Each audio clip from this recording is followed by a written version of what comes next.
invitation to be here. It's fantastic to be here at the launch of this really important work. And thank you all, because I know this room will be full of people who in some way have played a key role in launching the work, in developing the work. So thank you to you for whatever role you've played in getting the organisation to this point. My name is Sarah and I'm Chief Executive of the Maudsley Charity. A little bit about us as an organisation first, and then I'll go on to say why we're so excited about this work. The Maudsley Charity has a vision of a world in which everybody who experiences mental illness, without exception, gets the right kind of support and treatment for them. We know we're a long way from that world, but we all want to work towards it.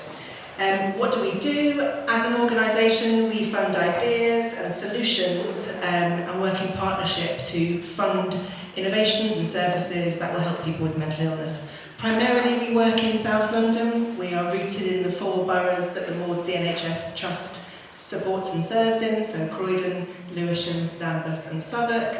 But we have ambitions to spread the impact of our work beyond South London, because we know that if we can find good solutions that work for our diverse populations here, then they're probably needed elsewhere in the UK. So we have ambitions to communicate and share the learning that we generate from the work that we fund here. Living Well with Psychosis. We have 3 main programmes at the moment, one of which is Living Well with Psychosis. And the primary aim of that is to close the gap in terms of support and treatment for people living with severe mental illness in South London. We know that gap is large.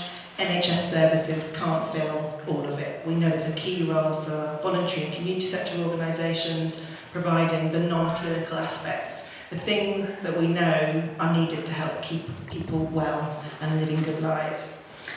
So this is one of the voluntary and community sector organisations that we funded through this programme.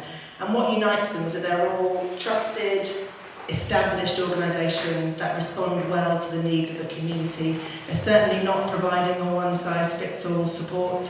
What makes them special is that they engage, they talk at length with communities, with trusted members of those communities to understand what's really needed, and then they provide that.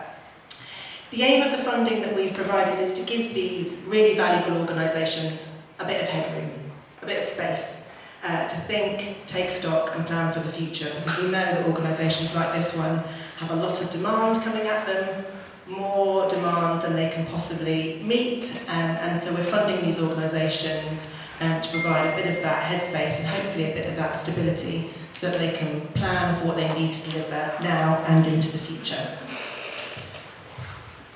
Finally, a bit about why this is such a great example of work that we are so proud to fund. As I said, we're proud to fund this project that we're launching here today because it reflects community needs. It doesn't take a tried and tested solution and bring it out the box and roll it out. It's based on what people have said they want and need. I'm particularly excited about the kind of creative and innovative aspects of this project. I think we're going to have some creative dance this afternoon. I can see people back there preparing to come on stage. So it's great to see uses of techniques that involve creative dance, arts that we know are so helpful for getting people in the door and getting people to trust the support that they're providing. So I will wrap up and hand over to the next speaker, but I just wanted to close by saying it's so good to be here in person and feel the energy and feel the optimism for this kind of work. And it's our hope as a charity that together all of us in the room can make sure this project, but also lots more like it across South London, exist not just now but into the future, because they're so very much needed. So thank you for having me.